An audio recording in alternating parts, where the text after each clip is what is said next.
ഭഗവത്ഗീത ശ്രീകൃഷ്ണോപദേശഗീത ആദ്യ പദം മുതൽ ധർമ്മത്തിലൂന്നിയ വേദവ്യാസ കവിത. ഹരി ഓം. എല്ലാവർക്കും എൻ്റെ വിനീത നമസ്കാരം. ഭഗവത്ഗീതയിലൂടെ ജീവിത വിജയം. വേദവ്യാസ കവിത. നമുക്കെല്ലാവർക്കും നമ്മുടെ ജീവിതത്തെ മാറ്റിമറിക്കണം. ജീവിതത്തെ പുതിയ തലങ്ങളിലേക്ക്, ഉന്നതികളിലേക്ക് ഉയർത്തണം. അതിനാണ് ഞാനും നിങ്ങളും ഗീത പഠിക്കുന്നതും ഗീത മനസ്സിലാക്കുന്നതും. ഗീത മനസ്സിലാക്കിയിട്ടുള്ള ഒരു വ്യക്തിയുടെയും ജീവിതം പരാജിതമാവില്ല, പരാജയപ്പെടില്ല. കാരണം ഗീത തരുന്ന ഉൾക്കരുത്ത്, ആത്മശക്തി, ആത്മബലം, ആത്മധൈര്യം അത്ര ശ്രേഷ്ഠമാണ്, ഉന്നതമാണ്. അപ്പം അതുകൊണ്ട് ഗീത പഠിക്കുക, ഗീത പറയുന്ന കാര്യങ്ങൾ ഉൾക്കൊള്ളുക, ജീവിതത്തിൽ അത് പ്രാവർത്തികമാക്കുക. അത് നമ്മുടെ ഒരു മന്ത്രമായിരിക്കണം, നമ്മുടെ ജീവിതചര്യയായിരിക്കണം. നമുക്ക് ജീവിതത്തെ പുറകോട്ടിനി കൊണ്ടുപോകാൻ സാധ്യമല്ല, കഴിഞ്ഞത് നമുക്ക് തിരുത്താൻ സാധ്യമല്ല. ഇനി മുന്നോട്ടുള്ള ജീവിതം എങ്ങനെ നയിക്കണം എന്ന് തീരുമാനിച്ച് ഉറച്ച് മനസ്സിനെ ഈ ഒരു കാര്യത്തിൽ ശ്രദ്ധ വെച്ച് കൊണ്ടുപോകാൻ സാധിച്ചാൽ ഇനിയുള്ള ജീവിതമെങ്കിലും പുകഞ്ഞ് തീരുകയില്ല. പുറകോട്ട് നോക്കുമ്പോൾ വിഷമങ്ങളും ദുഃഖങ്ങളും പ്രയാസങ്ങളും നിറഞ്ഞ പാതകൾ കാണാം, കല്ലും മുള്ളും നിറഞ്ഞ പാതകൾ. മുന്നിലുള്ള പാതയിലും കല്ലും മുള്ളും പ്രശ്നങ്ങളും ഉണ്ടാകുമെങ്കിലും അത് ഗീത ഉൾക്കൊണ്ട മനസ്സുകളെ ഒരിക്കലും തളർത്തുകയില്ല. എന്ന് മാത്രമല്ല, കൂടുതൽ ഊർജത്തോടെ, ഉത്സാഹത്തോടെ, ഉണർവോടെ, ആത്മനിർവൃതിയോടെ, കരുത്തോടെ മുന്നോട്ട് പോകാനുള്ള പ്രേരണയും പ്രചോദനവും നമുക്ക് നൽകും. അതാണ് ഗീത തരുന്ന വലിയ ശക്തി.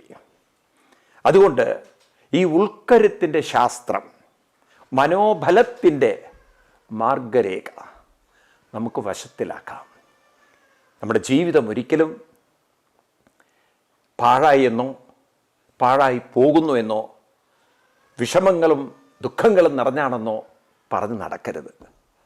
വിഷമങ്ങളുണ്ടാവാം, പ്രയാസങ്ങളുണ്ടാകാം, പക്ഷേ പരിശീലിക്കുകയാണെങ്കിൽ പരിവർത്തനങ്ങളും ഉണ്ടാക്കാം. നിങ്ങൾ മാറ്റത്തിന് തയ്യാറാണെങ്കിൽ നിങ്ങളുടെ ജീവിതത്തെ മാറ്റിമറയ്ക്കാൻ നിങ്ങൾക്ക് സാധിക്കും. ഇതെടുക്കാൻ പറ്റാത്ത പാറയൊന്നുമല്ല ജീവിതം. ഇതൊരിക്കലും നമുക്ക് പരിഹരിക്കാൻ പറ്റാത്തൊരു സമസ്യയല്ല. ഇത് നമുക്ക് കരുത്തോടെ, കരുതലോടെ, പ്രയത്നത്തോടെ ഒരു കല്ലിനെ നമുക്ക് പുഷ്പമാക്കി മാറ്റാൻ പറ്റുമെന്നൊരാൾ പറഞ്ഞാൽ നമ്മൾ പറയും വിശ്വസനീയമല്ല. പക്ഷെ കല്ലിൽ നിന്ന് നല്ലൊരു കലാകാരൻ കല്ലുകൊണ്ടുണ്ടാക്കുന്ന പുഷ്പം, പക്ഷെ അത് നല്ല പെയിൻ്റ് അടിച്ചാൽ ഒരുപക്ഷെ ആളുകൾ തെറ്റിദ്ധരിക്കും ഒറിജിനലാണെന്ന്. അപ്പോൾ നമുക്കൊരു കല്ലിൽ നിന്ന് സുന്ദരമായൊരു ആവിഷ്കാരം ഉണ്ടാക്കുന്ന പോലെ നമ്മുടെ മനസ്സിൽ നിന്ന് ദുരിതങ്ങളും ദുഃഖങ്ങളും വിഷമങ്ങളും പ്രയാസങ്ങളും നിറഞ്ഞ മനസ്സിൽ നിന്ന് സന്തോഷവും ആനന്ദവും ഉത്സാഹവും ഊർജവും ശാന്തി നിറഞ്ഞൊരു മനസ്സിനെ നിങ്ങൾക്ക് സൃഷ്ടിക്കാൻ പറ്റും. ഗീത പഠിക്കുന്ന നമ്മളൊരു കലാകാരന്മാരാവുകയാണ്. ഇവിടെ മനസ്സിനെയാണ് നമ്മൾ അതിൻ്റെ ചാരുശില്പത്തെ മാറ്റുന്നത്, അതിൻ്റെ ചാരുത മാറ്റുന്നത്, അതിൻ്റെ ഭംഗി മാറ്റുന്നത്.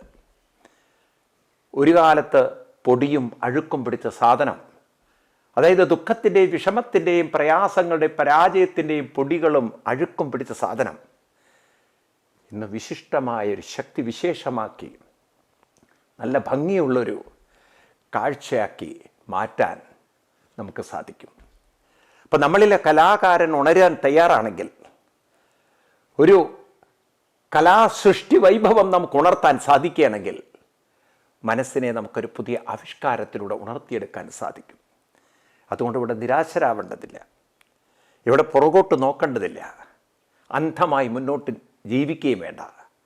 നമുക്ക് ഈ ഉൾക്കാഴ്ചയോടെ, ഉൾവൈഭവത്തോടെ, ആത്മശക്തിയോടെ ജീവിതത്തെ മുന്നോട്ട് നയിക്കാം. അപ്പം അതിനുള്ള ആ ശക്തി നമ്മളിൽ പകരുന്ന ഒരു പമ്പിങ് സ്റ്റേഷൻ. നമ്മൾ പെട്രോളൊക്കെ തീർന്നാൽ, ഡീസൽ തീർന്നാൽ പമ്പിൽ കയറി പെട്രോൾ അടിക്കില്ല, അതുപോലെ മനസ്സിൻ്റെ ശക്തി ചോർന്നു പോകുമ്പോൾ ആ ശക്തി നമുക്ക് വീണ്ടും നമ്മളിലേക്ക് ഇൻജക്റ്റ് ചെയ്യുന്ന, അല്ലെങ്കിൽ ശക്തി നമ്മളിലേക്ക് പകരുന്ന അറിവിൻ്റെ കലവറയുടെ പമ്പിങ് സ്റ്റേഷനാണ് ഗീത. മനസ്സിനെ ഉണർത്തുന്ന, മനസ്സിനെ ശക്തിപ്പെടുത്തുന്ന അറിവിൻ്റെ കലവറ. ഈ കലവറകളിലേക്കാണ് നാം ഇറങ്ങുന്നത്. അതുകൊണ്ട് വളരെ വളരെ വളരെ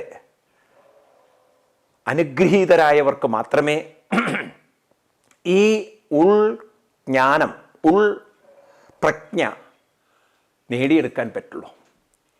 അല്ലാത്തവർ ബാഹ്യമായി ഗീത വായിക്കും, അതിൻ്റെ അർത്ഥം സ്ഥൂലമായി മനസ്സിലാക്കും, അല്ലാതെ അതിനപ്പുറത്തേക്ക് ഇറങ്ങിച്ചെല്ലുന്നവർ വളരെ കുറവാണ്. ഇപ്പം ഞാനും നിങ്ങളും അങ്ങനെയാവരുത്. നമ്മുടെ ദൈനംദിന ജീവിതം ഗീതയുടെ വെളിച്ചത്തിലൂടെ കൊണ്ടു നടക്കാൻ നമുക്ക് സാധിക്കുകയാണെങ്കിൽ നമ്മളിൽ നിന്നും ഒരു ഉത്കൃഷ്ട വ്യക്തിത്വം രൂപപ്പെടുത്താം. ഒരു ദിവസം കൊണ്ട് പറ്റില്ല, അത് രൂപാന്തരം സംഭവിക്കും. നിങ്ങൾ കണ്ടിട്ടുണ്ടാവും പൂമ്പാറ്റയുടെ പ്യൂപ്പ. അതൊരിക്കലും ഒരു ദിവസം കൊണ്ട് പൂമ്പാറ്റയാവുന്നതല്ല, അത് ദിവസങ്ങളോളം എടുക്കും. ഒരു പുഷ്പമായി മാറണമെങ്കിൽ ആദ്യം ഒരു മുട്ടായി വന്ന് അത് വളർന്ന് വികസിച്ച് അങ്ങനെ വരുമ്പോൾ ഒരു സുപ്രഭാതം കൊണ്ട് സംഭവിക്കുന്നതല്ല. അതൊരു പരിണാമമാണ്, അതൊരു വികാസമാണ്. പക്ഷെ ആ പരിണാമത്തിൻ്റെ ദിശയിലേക്ക് അത് ഉണരണം. നിങ്ങളൊരു പൂ വളരുന്ന സമയത്ത്, മുട്ട് വളരുന്ന സമയത്ത് അതിനെ നല്ല ടൈറ്റായിട്ടുള്ളൊരു പ്ലാസ്റ്റിക് കവറിലിട്ടിട്ട് റബ്ബർ ബാൻഡ് ഇട്ട് കുരുക്കി കഴിഞ്ഞാൽ അതിന് വളരാനോ വിളരാനോ പറ്റില്ല. ഒരു പ്യൂപ്പയിലെ വളർന്നുകൊണ്ടിരിക്കുന്ന അല്ലെങ്കിൽ വികസിച്ചു കൊണ്ടിരിക്കുന്ന ഒരു പൂമ്പാറ്റയെ നിങ്ങൾ ആദ്യമേ അതിൻ്റെ ഉള്ളിൽ നിന്ന് പുറത്തിട്ടാൽ പാവം ചത്തുപോകും. ഒരു വികാസത്തിന്, പരിണാമത്തിന് നമ്മളൊരു സ്പേസ് കൊടുക്കേണ്ടതുണ്ട്. നമ്മളതിനൊരു പരിശീലനം കൊടുക്കേണ്ടതുണ്ട്. അതിനൊരു നൈരന്തര്യം, ഒരു കണ്ടിന്യൂഷൻ, ഒരു കൺസിസ്റ്റൻസി ആവശ്യമുണ്ട്. ഇതാണ് ഗീതയിലൂടെ നമുക്ക് നേടിയെടുക്കേണ്ടത്. അപ്പം അതുകൊണ്ട് വ്യക്തമായ ഒരു ജീവിത മാർഗം ഗീത കാണിച്ചു തരുന്നു. അപ്പം അതുകൊണ്ട് ഈ മാർഗത്തെ നാം ശരിക്കും ഉൾക്കൊള്ളണം. നമ്മൾ ഗൂഗിൾ മാപ്പ് എടുത്ത് യാത്ര ചെയ്യുന്ന പോലെ ഇതൊരു ലൈഫ് മാപ്പാണ്, ഇതൊരു ലിവിങ് മാപ്പാണ്, ഹാപ്പി ലിവിങ് മാപ്പ്. നമ്മളെ ഒരു നല്ല സന്തോഷത്തിൻ്റെ ജീവിതത്തിലേക്ക് നയിക്കുന്ന ഒരു മാപ്പ്. അതുകൊണ്ട് ഈ റൂട്ട് നമുക്ക് നഷ്ടപ്പെടരുത്. ഈ റൂട്ടിലായിരിക്കണം നമ്മുടെ മനസ്സിനെ നമ്മൾ കൊണ്ടു നടക്കേണ്ടത്. ഗീത കാണിച്ചു തരുന്ന റൂട്ടിലൂടെ മനസ്സെന്ന വാഹനത്തെ ഓടിക്കാൻ സാധിക്കുന്നവർക്ക് ഭഗവത്ഗീത പറഞ്ഞു തരുന്ന ഏറ്റവും ഹയർ ഡെസ്റ്റിനേഷനിലേക്ക് എത്താൻ സാധിക്കും. അതാണ് നമ്മൾ പഠിക്കുന്നത്. അപ്പം അതുകൊണ്ട് നമുക്ക് ഗീതയിലേക്ക് കിടക്കാം. 4-ാം അധ്യായത്തിൽ 16-ാമത്തെ ശ്ലോകമാണ് നമ്മൾ കണ്ടുകൊണ്ടിരുന്നത്. ആ ശ്ലോകം ഒന്നുകൂടി വായിക്കാം. കിം കർമ്മ കിമകർമ്മേതി കവയോപ്യത്ര മോഹിതാം തത്തേ കർമ്മ പ്രവക്ഷ്യാമി യജ്ഞാത്വാ മോക്ഷസേ ശുഭാത്. കിം കർമ്മ കിം അകർമ്മ കവയോപി അത്ര മോഹിത. നമ്മൾ കഴിഞ്ഞ ക്ലാസ്സിൽ ഇതിൻ്റെ വ്യാഖ്യാനം കണ്ടു. എന്താണ് കർമ്മം, എന്താണ് അകർമ്മം എന്നത് പണ്ഡിതന്മാർക്ക് പോലും, കവി എന്ന് പറഞ്ഞാൽ ഞാൻ പറഞ്ഞു പണ്ഡിത, ജ്ഞാനികൾക്ക് പോലും മോഹിതരാണ് അവർക്ക് കൺഫ്യൂഷൻ ഉണ്ട്. അവർക്കതിനെക്കുറിച്ച് പല സംശയങ്ങളോ അല്ലെങ്കിൽ അവർക്കും പലപ്പോഴും പല തെറ്റിദ്ധാരണകളും വരാറുണ്ട്. അതുകൊണ്ട് അർജുന, എന്താണ് കർമ്മം, കർത്തവ്യകർമ്മം, എന്താണ് അകർമ്മം? ഞാനൊരു വാക്കുകൂടെ നിങ്ങളോട് പറഞ്ഞു, അത് നമ്മൾ പിന്നെ കാണുന്നുണ്ട് ഗീതയിൽ. അതിനെ പറയാ വികർമ്മം എന്നാണ്. ആ വിഷയം നമുക്ക് പിന്നീട് എടുക്കാം, കാരണം ഡീറ്റെയിൽ ആയിട്ട് ഗീതയിൽ പറയുന്നുണ്ട്. അപ്പം അതുകൊണ്ട് അർജുന, കിം കർമ്മ കിം അകർമ്മ, ഈ കാര്യങ്ങളെക്കുറിച്ച് കർമ്മ പ്രവക്ഷ്യാമി, ഈ കാര്യങ്ങളെക്കുറിച്ച് അല്ലെങ്കിൽ കർമ്മം എന്താണ് എന്നതിനെക്കുറിച്ച് ഞാൻ നിനക്ക് വിസ്തരിച്ചു പറഞ്ഞു തരുന്നുണ്ട്. യജ്ഞാത്വാ, ഇത് വേണ്ട വിധത്തിൽ മനസ്സിലാക്കിയാൽ അശുഭാത് മോക്ഷസേ, എല്ലാ അശുഭങ്ങളിൽ നിന്നും മുക്തരാവാം. അത് നമ്മൾ കണ്ടു കഴിഞ്ഞ ക്ലാസ്സിൽ. മോക്ഷം എന്ന് പറയുന്നത് മരണാനന്തരം കിട്ടുന്ന ഒരു ബഹുമതിയല്ല, അല്ലെങ്കിൽ മരണസമയത്തുണ്ടാകുന്ന ഒരു സംഭവമല്ല. മോക്ഷം എന്ന് പറയുന്നത് മോചനമാണ്, നാം മുക്തരായിത്തീരലാണ്, മോഹക്ഷയമാണ് മോക്ഷം. അതെപ്പോഴും ഓർക്കുക, വാക്ക് നിങ്ങൾ അങ്ങനെ പഠിച്ചു വയ്ക്കണം. മോഹക്ഷയം, മോക്ഷം. എന്താണ് ഈ മോഹം? നമ്മുടെ മനസ്സിൻ്റെ സങ്കീർണതകളിൽ നിന്നും പ്രശ്നങ്ങളിൽ നിന്നും പ്രയാസങ്ങളിൽ നിന്നും സ്വയം മോചിതരാവാനുള്ള കഴിവാണ് മോക്ഷം. എല്ലാവർക്കും അവരുടെ മനസ്സിൻ്റെ സങ്കീർണതകളിൽ നിന്ന് പ്രശ്നങ്ങളിൽ നിന്ന് പ്രയാസങ്ങളിൽ നിന്ന് മോചിതരാവാനുള്ള ശക്തി ഉണ്ടെങ്കിലും ആ ശക്തിക്ക് വേണ്ടത്ര ബലം പോരാത്തതുകൊണ്ട്, കരുത്ത് പോരാത്തതുകൊണ്ട്, ആ പവർ പോരാത്തതുകൊണ്ട് അവരുടെ പ്രശ്നങ്ങളിൽ നിന്നും അവർക്ക് പുറത്തു കിടക്കാൻ പറ്റുന്നില്ല. അപ്പം നമ്മുടെ മാനസിക വിഷമങ്ങളിൽ നിന്നും പുറത്ത് കടക്കാനുള്ള ആത്മശക്തിയാണ് മോക്ഷം. It is your ability to come out of your problems, your inner strength to overcome your problems. It is your inner power, your inner ability, inner skill. നമ്മൾ പറയില്ലേ വിൽ പവർ എന്നൊക്കെ പറയില്ലേ, എന്ത് വാക്കുകൾ വേണമെങ്കിലും ഉപയോഗിച്ചുള്ളൂ, പക്ഷേ ഉൾക്കരുത്താണ് മോക്ഷം. ഒരാൾ മുക്തരാവുന്നത് ആ ശക്തി ഉള്ളപ്പോഴാണ്. എത്രമാത്രം ശക്തി കുറഞ്ഞിട്ടുണ്ടോ അത്രമാത്രം പ്രോബ്ലംസിൻ്റെ ഉള്ളിൽ നീക്കപ്പെട്ടു.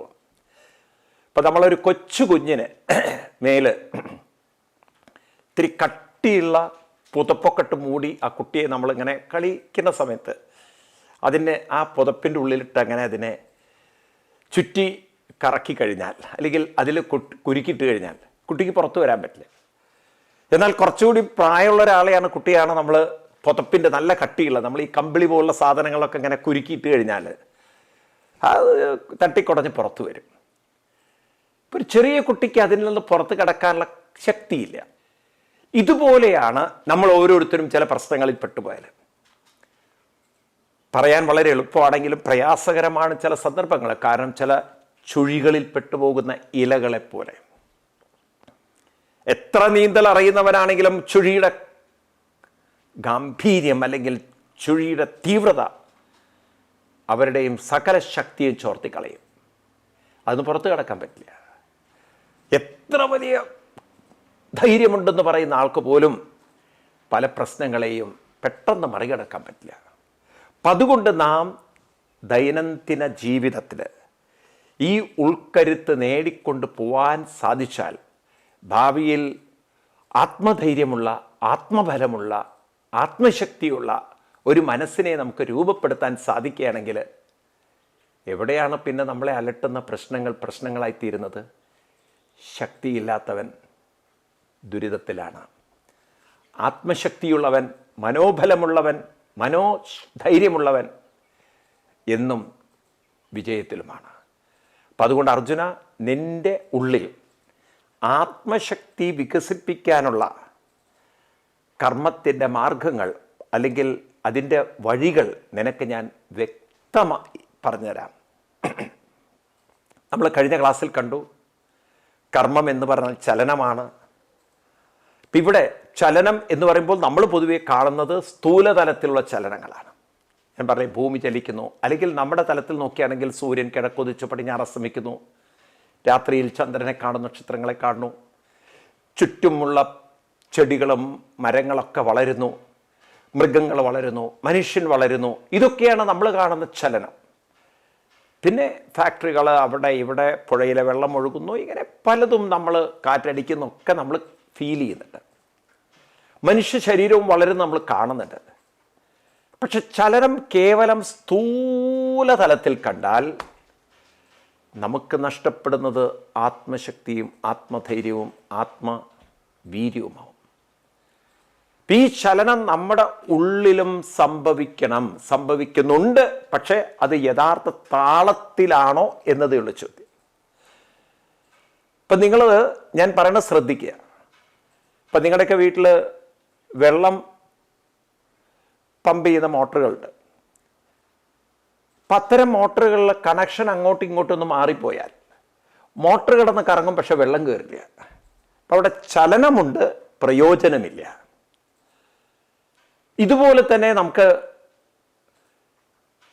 കാറ്, നിങ്ങൾ വാഹനം ഓടിക്കുന്നവരാണ്, വല്ല ചളിയിലൊക്കെ പെട്ടുപോയാൽ എവിടെയെങ്കിലും വല്ലാത്ത ചളിക്കുണ്ടുകളോ എവിടെയെങ്കിലുമൊക്കെ ലൂസ് മണ്ണിലൊക്കെ പെട്ടുപോയാൽ, മണൽ അങ്ങനെയൊക്കെയുള്ള സ്ഥലങ്ങളിൽ പെട്ടുപോയാൽ, നിങ്ങളുടെ കാർ എങ്ങാനും വീല് ആ ഒരു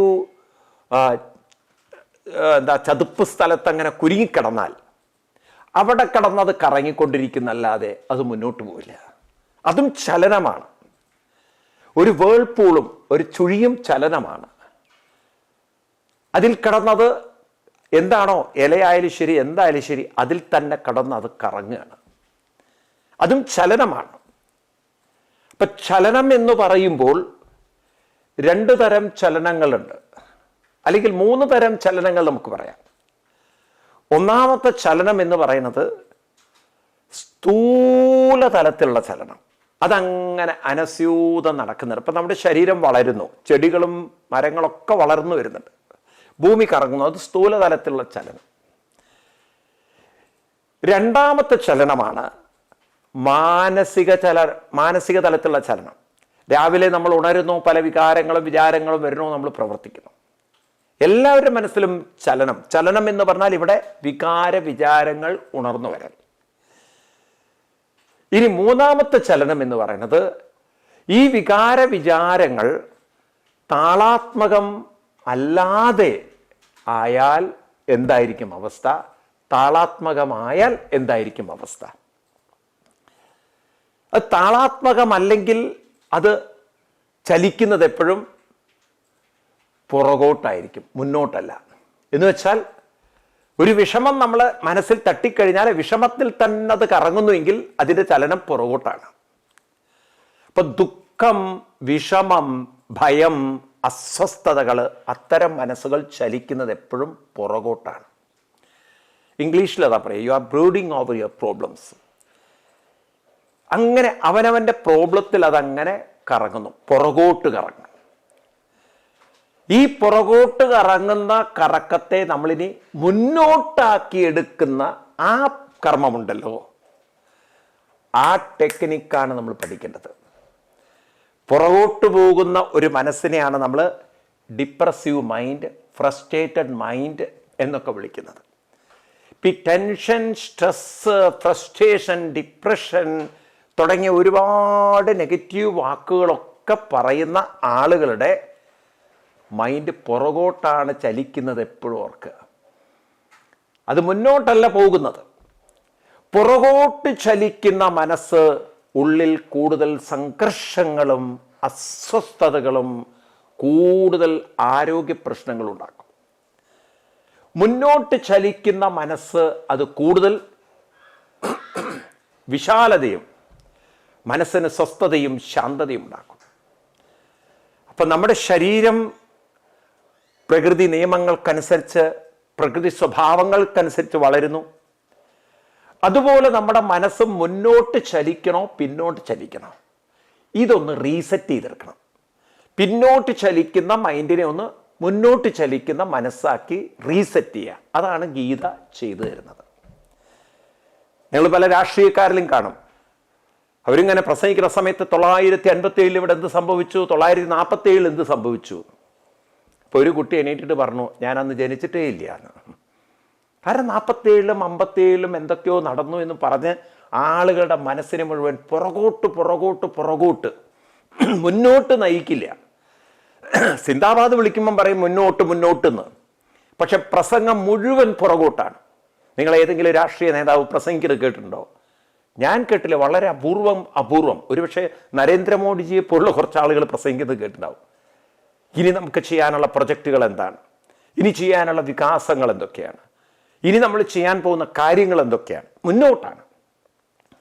എന്നാൽ പിന്നോട്ടേക്ക് നോക്കിക്കൊണ്ട് ഇവിടെ 957 ഇവിടെ അത് സംഭവിച്ചു, 927 ഇവിടെ സംഭവിച്ചു, ഇവിടെ ജാതി പ്രശ്നങ്ങൾ, മതപരമായ പ്രശ്നങ്ങൾ, അങ്ങനെ പുറകിലുള്ള പ്രശ്നങ്ങളെ തന്നെ പറഞ്ഞിട്ട് ഞങ്ങൾ പുരോഗമനവാദി. നിങ്ങൾ എന്ത് കുന്താ ചെയ്തെന്ന് പറയൂ.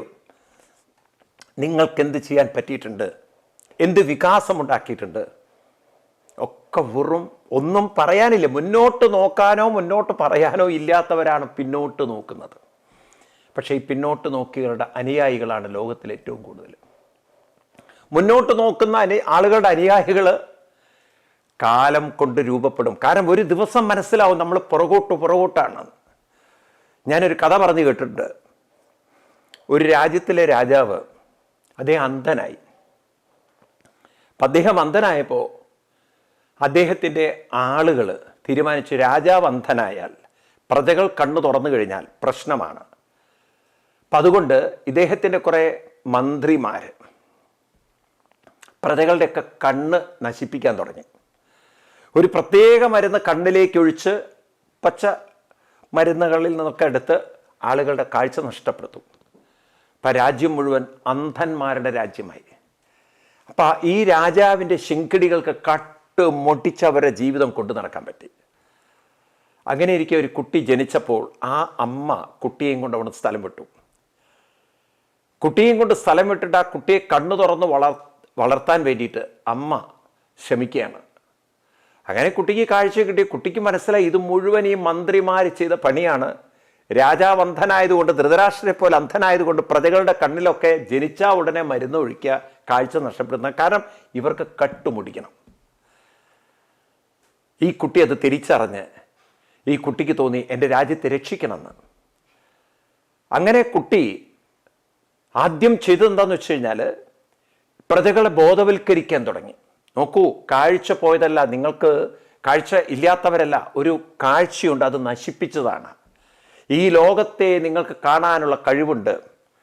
പക്ഷെ ഭൂരിപക്ഷം ആളുകളും പറഞ്ഞു ഇവൻ ഭ്രാന്തനാണ്, ഇവന് മനോരോഗമാണ്. കാരണം ഇതുവരെ ആരും കാണാത്തതൊക്കെ ഉണ്ടെന്ന് പറയുന്നത് വിഡ്ഢിയാണിവൻ. അങ്ങനെ ഒരു സൂര്യനോ ചന്ദ്രനോ ഒന്നുമില്ല ഇവിടെ എന്ന് പറഞ്ഞുകൊണ്ട് ആളുകൾ ഇയാളെ കൊല്ലാൻ വേണ്ടി നടന്നു. കാരണം ഇവൻ ജീവിച്ചിരുന്നാൽ അപകടമാണെന്ന് ഈ മന്ത്രിമാർക്ക് മനസ്സിലായി. കാരണം മന്ത്രിമാർക്ക് കാഴ്ചയുണ്ട്, അവർക്ക് സത്യം മനസ്സിലായി. കാരണം അവർക്ക് മനസ്സിലായി ഈ പ്രജകൾ അന്ധരായിരുന്നാലേ ഇവർക്ക് ഇവരുടേതൊക്കെ കട്ടുമുടിക്കാൻ പറ്റുള്ളൂ. അങ്ങനെ ഇയാൾ തൻ്റെ കുറച്ച് ആളുകളെ ബോധവൽക്കരിച്ചുകൊണ്ട്, ആളുകളെ ഇയാൾ വളർത്തിയെടുത്തുകൊണ്ട് ഈ മന്ത്രിമാർക്കെതിരെ ആഞ്ഞടിച്ച് അങ്ങനെ മന്ത്രിമാരെ തോൽപ്പിക്കുകയാണ്, മന്ത്രിമാരെ തടവിലിടുകയാണ്.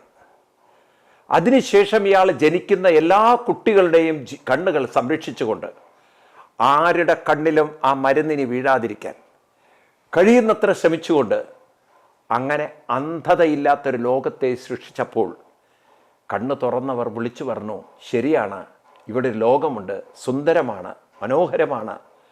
അപ്പോഴാണ് കാഴ്ച നഷ്ടപ്പെട്ടവർക്ക് മനസ്സിലായത് തങ്ങൾ ചതിക്കപ്പെട്ടതായിരുന്നു. ഇതുപോലെയാണ് കാഴ്ച നഷ്ടപ്പെടുത്തുന്ന രാഷ്ട്രീയം. പുറകോട്ട് നയിച്ച് പുറകിലുള്ള കാര്യങ്ങൾ മാത്രം പറഞ്ഞ് പണ്ടെന്തോ സംഭവിച്ചു എന്നൊക്കെ പറഞ്ഞ് പുരോഗതിയെക്കുറിച്ച്, പുരോഗമനത്തെക്കുറിച്ചൊന്നും പറയാതെ നമ്മളെ പുറകോട്ട് നയിക്കുന്നവർ. നമുക്ക് നമ്മുടെ മനസ്സിനെ മുന്നോട്ട് നയിക്കണം. അല്ലെങ്കിൽ അത് ദുഃഖത്തിൻ്റെ, വിഷമത്തിൻ്റെ അലയടികളുമായി പുറകോട്ടായിപ്പോവും. പിന്തിരിപ്പൻ മനസ്സെന്നൊക്കെ നമ്മൾ പറയില്ലേ, അങ്ങനെ ഒരു ദുർബല മനസ്സല്ല നമുക്ക് വേണ്ടത്, മുന്നോട്ട് നീങ്ങുന്ന മനസ്സ്. അപ്പം മനസ്സിനും വേണം ഒരു കർമ്മ ഊർജം, മനസ്സിനും വേണം ഒരു കർമ്മശക്തി. ആ കർമ്മശക്തി മനസ്സിനെ നേടിയെടുക്കാൻ കൃഷ്ണൻ പറയണു, ഞാൻ അർജുന നിനക്ക് പറഞ്ഞുതരാം, പ്രവക്ഷ്യാമി യജ്ഞാത്വ. ഇത് നിനക്ക് മനസ്സിലായാൽ നിന്നെ അലട്ടുന്ന സകല പ്രശ്നങ്ങളിൽ നിന്നും നിന്റെ മനസ്സിനെ നിനക്ക് മുക്തമാക്കാൻ സാധിക്കും. എന്തൊരു ഗംഭീരമാണ് നോക്കൂ, എന്തൊരു ശ്രേഷ്ഠമാണത്. ജീവിതം അനുഗ്രഹീതമാക്കാൻ നമുക്ക് സാധിക്കുമെന്ന് കൃഷ്ണൻ ഉറപ്പു തരികയാണ്. അതുകൊണ്ട് നിങ്ങൾ തെറ്റിദ്ധരിക്കരുത്, ഞാൻ ഇങ്ങനെയായി, എൻ്റെ വിധി ഇങ്ങനെയായി, എൻ്റെ ജീവിതം ഇങ്ങനെയായി, എൻ്റെ വിഷമങ്ങൾ എങ്ങനെയാണ്, എൻ്റെ പ്രയാസം പറഞ്ഞിരിക്കരുത്. ഇനി ലെറ്റ് us സ്റ്റാർട്ട് നൗ. ഇവിടെ വെച്ച് നമുക്ക് ആരംഭിക്കാം, ഇവിടെ വെച്ച് നമുക്ക് തുടങ്ങാം ഒരു പുതിയ ജീവിതം, ഒരു മഹത്വരമാർന്ന ജീവിതം. അപ്പം അതിനുള്ള ഇന്ധനമാണ് ഗീത തരുന്നത്. ആ ശക്തി, ആ ഊർജം നമുക്ക് ഗീതയിൽ നിന്നും വലിച്ചെടുക്കാം, നമ്മുടെ ജീവിതത്തെ മാറ്റിമറിക്കാം. ഇപ്പം എന്താണ് കൃഷ്ണൻ പറഞ്ഞത്? കർമ്മം, അകർമ്മം, വികർമ്മം എന്നത് അടുത്ത ശ്ലോകത്തിൽ കൃഷ്ണൻ ഡീറ്റെയിൽ ആയിട്ട് നമുക്ക് പറഞ്ഞു തരികയാണ്. ഇത് ഉൾക്കൊണ്ടാൽ മോക്ഷസേ അശുഭാത്, സകല അശുഭങ്ങളിൽ നിന്നും നമുക്ക് മുക്തരാവാം. അത് നമുക്ക് അടുത്ത ക്ലാസ്സിൽ വിശദമായി കാണാം. അതുവരെ എല്ലാവർക്കും നന്ദി, നമസ്കാരം, പ്രണാമം. ധർമ്മത്തിലൂന്നിയ വേദവ്യാസ കവിത